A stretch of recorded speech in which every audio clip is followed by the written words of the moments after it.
Go numb until I can't feel. All might pop this pill. Stock market just crash. Now I'm just the bill. History don't repeat itself, it rhymes.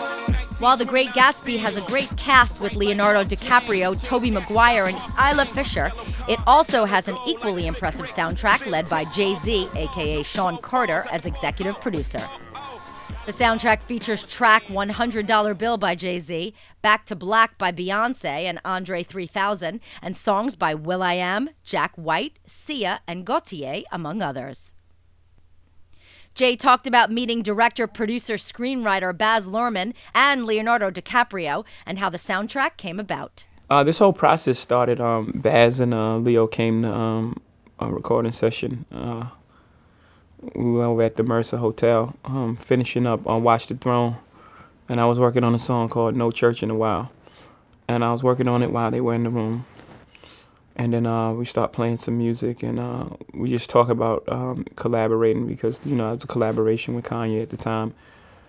And we just talk about the act and the art of collaborating. And I guess that was the seed of the ideas. He talked about the cross-genre appeal of the soundtrack and how it fits into The Great Gatsby film. It's not a typical soundtrack, it was just a standalone piece.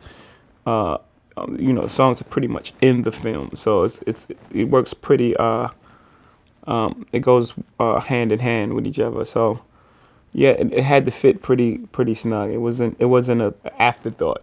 Leonardo DiCaprio chimed in on why the hip-hop score. The idea of infusing hip-hop, the ideas of giving the 1920s that sort of modernism that, you know, that isn't going to separate you from being within that time period, but makes you understand the sort of cultural references and what it would be like if these people existed today.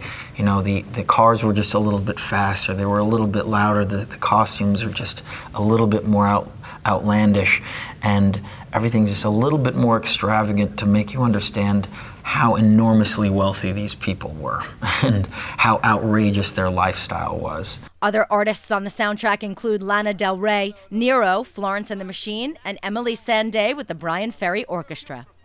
Free of charge. He's certainly richer than God. You don't really believe he killed a man, do you? Well, let's go find him and you can ask him yourself.